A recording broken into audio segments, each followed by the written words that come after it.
তখন কাফেররা আপত্তি জানালো যে আমরা যদি মুহাম্মদকে আল্লাহর রাসূলই মেনে নিতাম তাই তো আমাদের কোনো বিবাদ ছিল না, আমাদের কোনো ঝগড়া ছিল না, আমাদের কোনো মতপার্থক্য ছিল না।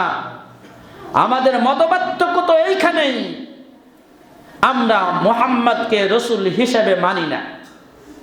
সুতরাং যে ব্যক্তি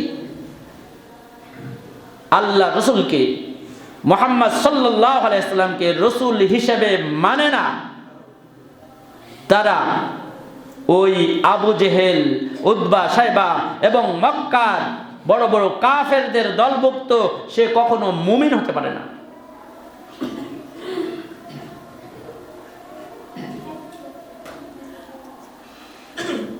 চার নম্বর বিষয় হচ্ছে আসলুদ্দিনের চতুর্থ নম্বর মাসালা হচ্ছে তাগুত বর্জন করা। তাগুত বর্জন করা আমরা সকলেই জানি। তাগুতের আলোচনা করার আগে আমরা একটা বিষয় জানি, আমরা সকলে জানি কালিমাতুত তাওহীদ হচ্ছে লা ইলাহা ইল্লাল্লাহ। কালিমাতুত তাওহীদ হচ্ছে কি? কোন ব্যক্তি ইসলামে প্রবেশ করার জন্য প্রথম শর্ত হচ্ছে তাকে লা ইলাহা ইল্লাল্লাহ মেনে নিতে হবে। এখন আপনাদের কাছে একটা প্রশ্ন, এই লা ইলাহা ইল্লাল্লাহ বা ঈমান আনা, এই ঈমান আনার একটা পূর্ব শর্ত আছে। ঈমান আনার জন্য পূর্ব একটা শর্ত আছে। ঈমান আনার আগে যে শর্তটা, সেই শর্তটা কি সেটা কি আপনারা জানেন? ঈমান আনার পূর্ব শর্ত কি? আল্লাহু আকবার কাবীরা। ঈমান আনার পূর্ব শর্ত হচ্ছে তাগুতকে অস্বীকার করা। কি করা বলেন?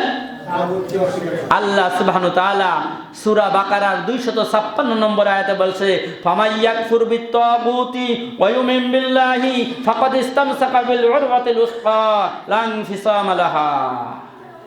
আল্লাহু আকবার।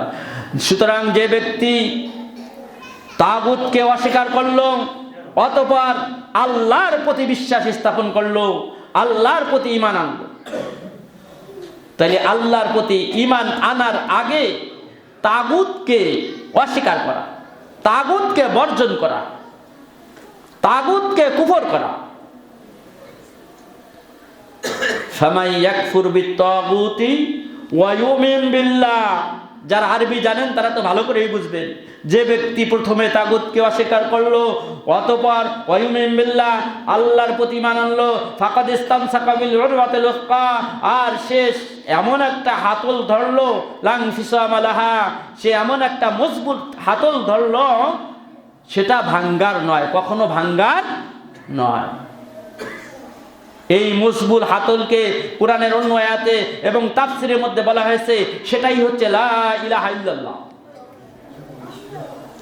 সুতরাং আসলুদ্দিন, দ্বীনের যে মৌলিক বিষয় আছে, সেই মৌলিক বিষয়ের চতুর্থ নম্বর বিষয় হচ্ছে তাগুতকে বর্জন করা।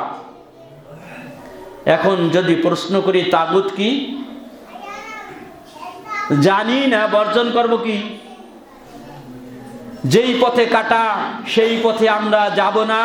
যদি কাটাই আমরা কি জিনিস না জানি, যেই পথে বিপদ আমরা ওই পথে যাব না। যেই পথে মনে করেন আগুন, আমরা ওই পথে চলবো না। কোন রাস্তায় আগুন আছে, আগুনের বা কি ক্ষমতা, আগুন কি জিনিস, বিপদ কি জিনিস, সেটাই যদি আমরা না জানি, তাহলে আমরা যে চলবো না বলি, কিভাবে চলবো না? আমরা তো বুঝবোই না, আমরা বিপদের মধ্যে ফেসে যাব। কি বলেন, ঠিক কিনা? তাহলে তাগুত কি জিনিস বুঝতে হবে না? আল্লাহ সুবহানাহু ওয়া তাআলা কোরআনে কারিমের বিভিন্ন জায়গা বলেছে, তাগুত হচ্ছে তাগা শব্দ থেকে, তাগুত হচ্ছে সীমালঙ্ঘনকারী।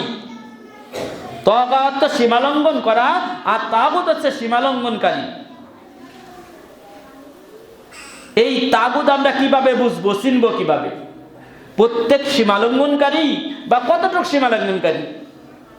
একজন মনে করেন একটা রোজা ভঙ্গ করছে, সেও তো সীমালঙ্ঘন করছে। আবার এর চেয়ে একজন বড় বড় অপরাধ করছে, সীমা অতিক্রম করছে, সেও তো সীমালঙ্ঘন করছে। তাহলে তাগুত আমরা কিভাবে বুঝবো যে এই তাগুত একে বর্জন করতে হবে?